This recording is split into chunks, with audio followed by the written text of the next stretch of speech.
Olá pessoal, Mauro Penaforte aqui com mais uma live.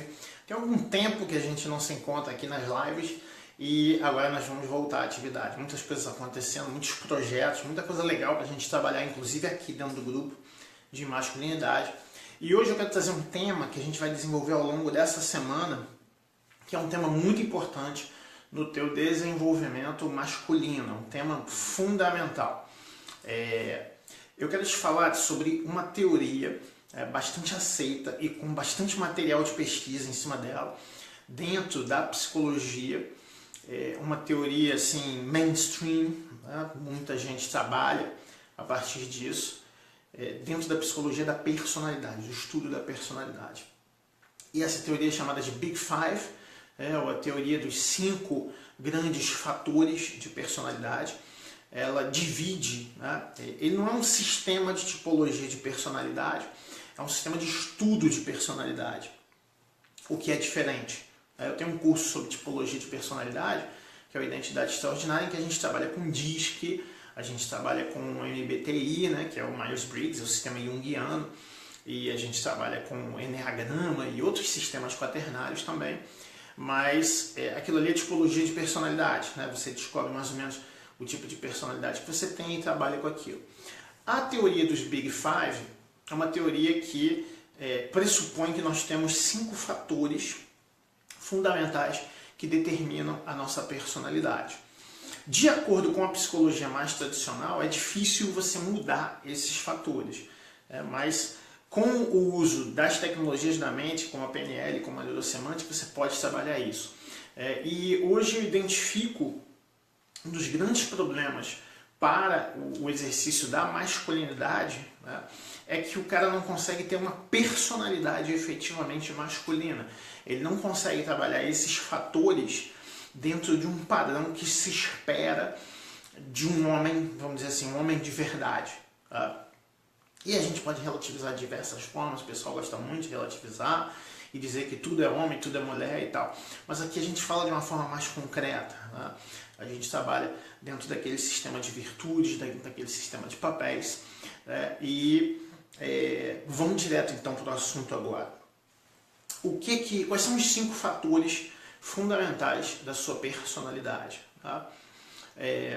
Os 4 estudiosos que criaram isso, eles estabeleceram o primeiro fator, neuroticismo.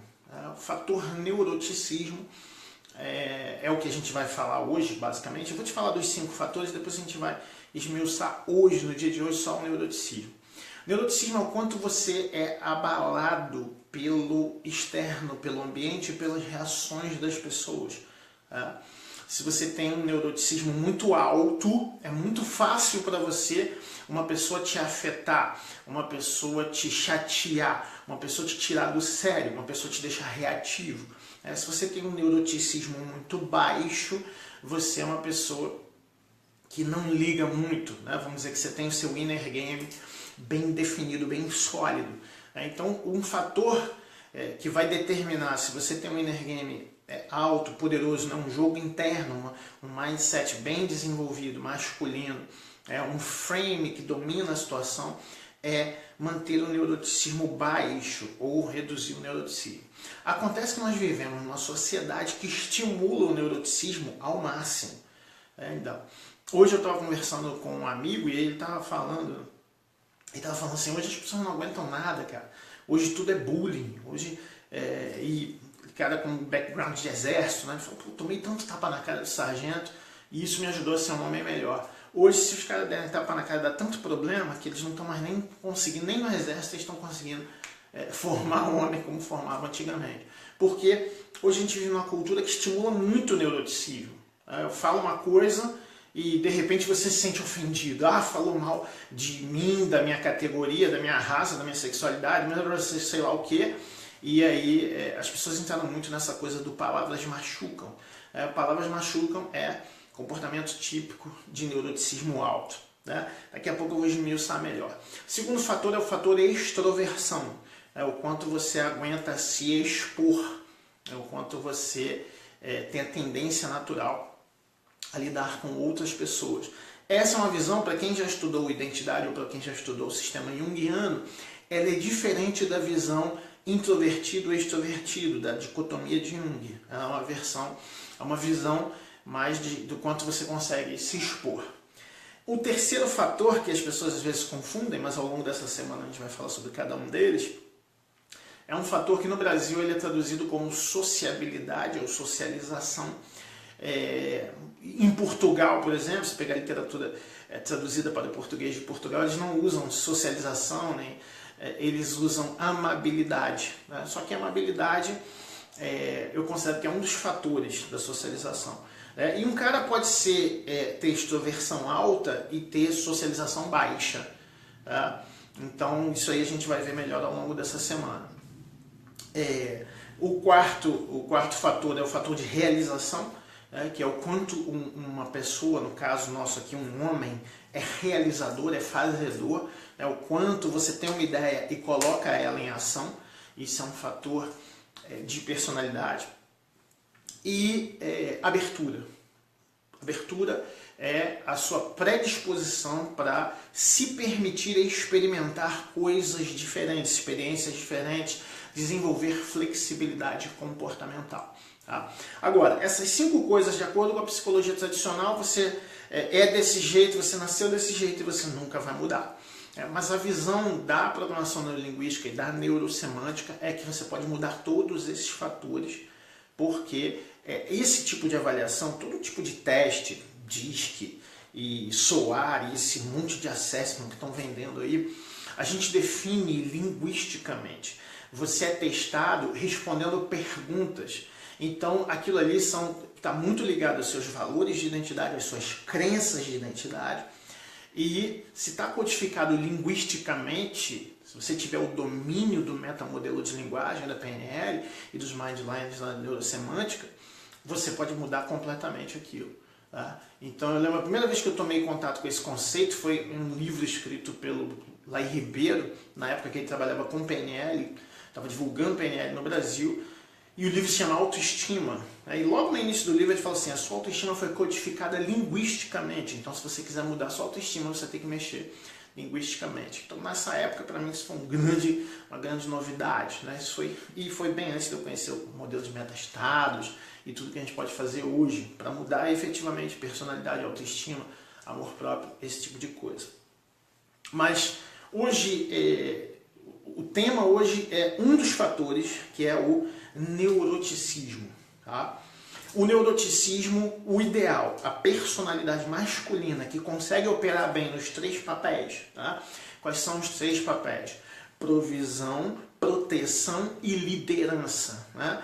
E em um mundo em que as mulheres não precisam mais disso, pelo menos não fisicamente ou financeiramente, ainda assim você precisa ser capaz de proteger, prover e liderar. E a primeira pessoa que você protege, que você provê, que você lidera é você mesmo, conforme nós falamos já em várias lives e no curso. Tá? Para que você consiga exercer bem o papel de protetor, o papel de provedor e o papel de líder, é muito importante que você tenha o neuroticismo mais baixo possível. Característica masculina de uma personalidade dominante é baixo neuroticismo. Isso faz muito sentido. Se eu sou dominante, eu não sou dominado. O neuroticismo alto, ele significa que eu sou basicamente dominado, que as pessoas têm um alto grau de controle sobre o que eu estou sentindo, sobre as minhas emoções.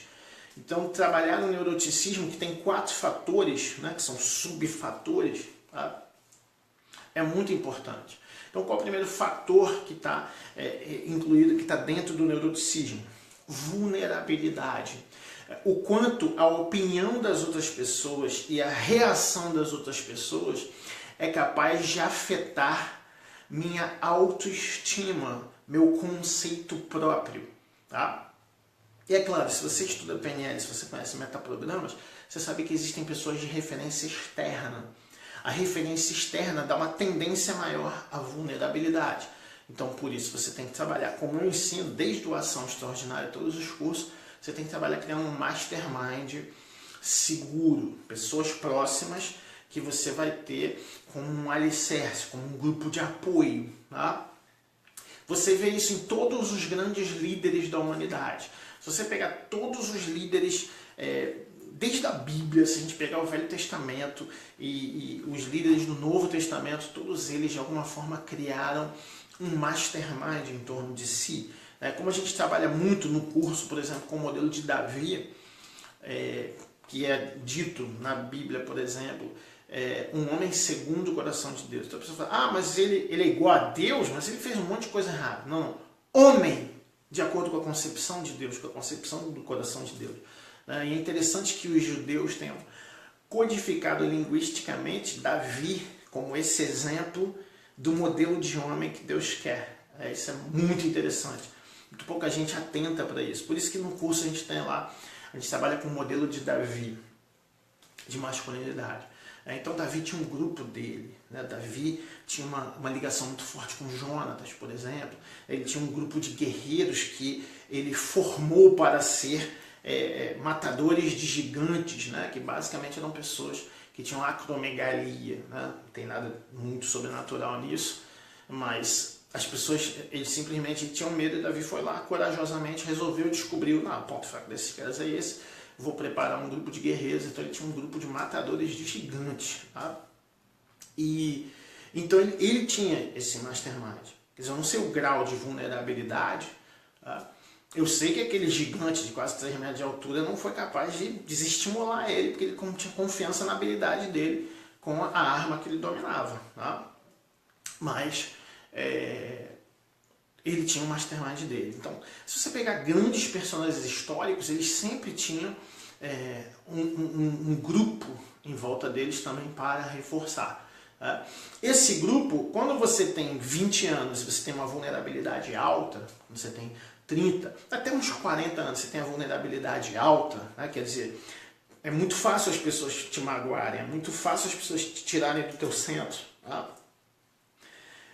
Conforme você vai criando esse mastermind, esse grupo forte de apoio perto de você, que pode se compor também das pessoas que você segue, você vai desenvolvendo uma força interior que vai baixando a tua vulnerabilidade com o tempo.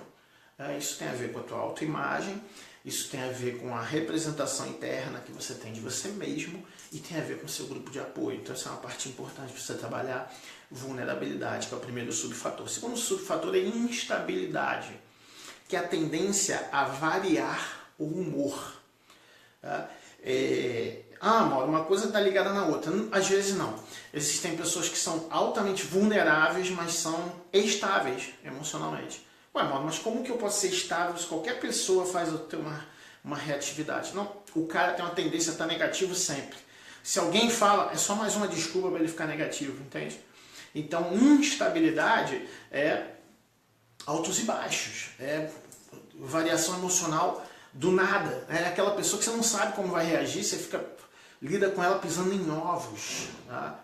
Que a instabilidade é essa característica de você ter muitas variações. Para te falar, eu era um cara extremamente instável. Eu fui muito instável durante muito tempo na minha vida. E embora eu não tivesse a vulnerabilidade tão alta, mas eu era muito instável. Então eu reconheço que em determinado momento da minha vida era difícil conviver comigo. Eu precisei trabalhar bastante isso. E eu posso dizer que é possível você solucionar isso com uma compreensão, um entendimento das suas emoções, trabalhando para ter uma estabilidade. E isso, eu já fiz algumas lives sobre isso no meu perfil, você vai encontrar suas emoções, elas têm que ser treinadas. Elas precisam ser treinadas. Se você deixa suas emoções ao sabor do dia, as coisas que acontecem, o modo como você acorda, às vezes até o que você comeu antes de dormir influencia o estado emocional que você acorda. Então, se você deixa solto isso, você tende a ser mais instável mesmo. Nós temos variações de concentração hormonal no corpo ao longo do dia, nós temos variações de concentração de glicose no sangue que afetam o humor da gente também. Então, se você não treinar suas emoções, você será fatalmente levado pela cultura e pelos fatores das coisas que acontecem no dia a dia e será instável. Então a instabilidade é uma questão de treinamento emocional. Terceiro fator é o fator chamado passividade. É o fator daquela pessoa que tem uma ideia e da ideia até a execução ela demora muito tempo. Ou ela vê as coisas acontecerem e não consegue ter uma reação, não faz nada. Tá? Acho que a palavra é autoexplicativa, passividade. É a tendência a não fazer nada em relação às coisas. Tá? Então, você imagina um cara com uma vulnerabilidade alta e com uma passividade alta também. Tá? Então, se eu sou muito vulnerável, é muito fácil você me incomodar. Tá? Mas se eu sou passivo, você me incomoda e eu não faço nada. Eu deixo você continuar me incomodando. E às vezes você está me incomodando sem querer, você nem sabe. Mas como eu sou passivo, eu nem falo que você está me incomodando. Tem um medo de, será que ele vai pensar? Não, meio que síndrome do bom mocinho, né? Síndrome do bonzinho. E aí eu acabo deixando aquilo. Então toda vez que, por exemplo, um relacionamento ruim que o cara não se coloca, não se posiciona, tá? Isso pode ser vulnerabilidade, mas isso pode ser passividade também. Às vezes o cara nem é tão vulnerável, mas existem coisas que incomodam. Por mais invulnerável que você seja, quando você tem alguém importante, né, você dá valor para essa pessoa, ela passa a ter algum poder sobre a gente. Né? A pessoa que você ama, teu pai, tua mãe, são pessoas que têm algum poder sobre nós e é isso que a gente chama de afeto. Né? São pessoas que têm capacidade de afetar a gente. E é normal que essas pessoas tenham isso. Então, por mais estável e invulnerável que você seja, existem situações desagradáveis. Essas situações você precisa se manifestar. Existem situações desagradáveis financeiras. Né? A passividade está muito ligada à procrastinação. Tá? Que está muito ligada à desorganização mental. E que tem diversos fatores. Se você está fazendo planejando, você já sabe como lidar com isso. Né? Mas basicamente o que você precisa é afunilar, definir 2 no máximo prioridades para a tua vida e trabalhar naquilo. Né? Evitar a indecisão a todo custo. O quarto fator é chamado depressão. Mas o subfator depressão, dentro da teoria de personalidade, não é a doença depressão. Mas é uma tendência a emoções negativas. É uma tendência a enxergar as coisas sempre do lado negativo. Então é aquela pessoa que fala assim, poxa, cara, ganhei na loteria, ganhei 1 milhão. Aí o cara que fala assim, tá, sinal de que você não teve capacidade de ganhar dinheiro, você dependeu da sorte. Não tem pessoa que é assim negativa, invejosa e tal, tudo é negativo. Você fala para ele assim, rapaz, conheci uma moça, tá solteiro, o cara conheceu uma moça, super teu perfil, já falei de você para ela, vou apresentar vocês, tenho certeza que vai dar certo. Não, comigo nunca dá certo. Ih, se parece comigo vai dar errado, porque os opostos é que se atraem. Então quer dizer, aquela pessoa que tem sempre um troço negativo, sempre uma coisa ruim para sentir. Tá? E esse fator depressão, ele está ligado também a um condicionamento. Você basicamente trabalha ele do mesmo jeito que você trabalha a instabilidade, treinando suas emoções, para que você possa ter mais controle sobre isso. Então, quando eu pego esse fator neuroticismo, eu trabalho na minha vulnerabilidade, né, construindo meus próprios frames, desfazendo as distorções cognitivas, né, através do metamodelo, por exemplo, e vendo as pessoas pelo que elas realmente são. E aí eu baixo a minha instabilidade treinando minhas emoções, baixo o meu fator de depressão também treinando minhas emoções e procuro criar situações para fazer coisas, inventar troços para fazer qualquer coisa, começar a me movimentar mais. Tá? Uma live que eu fiz recentemente, eu falei sobre estratégia de movimento e aquela estratégia que eu passei de, por exemplo, os livros, as coisas ficavam bem pertinho de mim.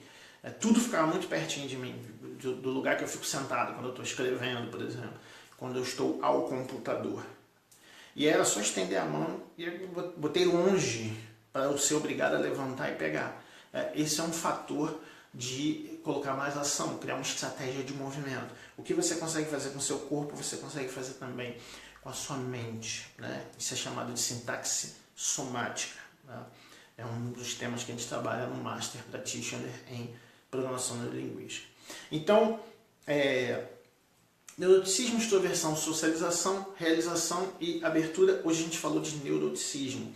como homem, para ter uma personalidade forte, dominante, você precisa manter o neuroticismo o mais baixo possível, certo?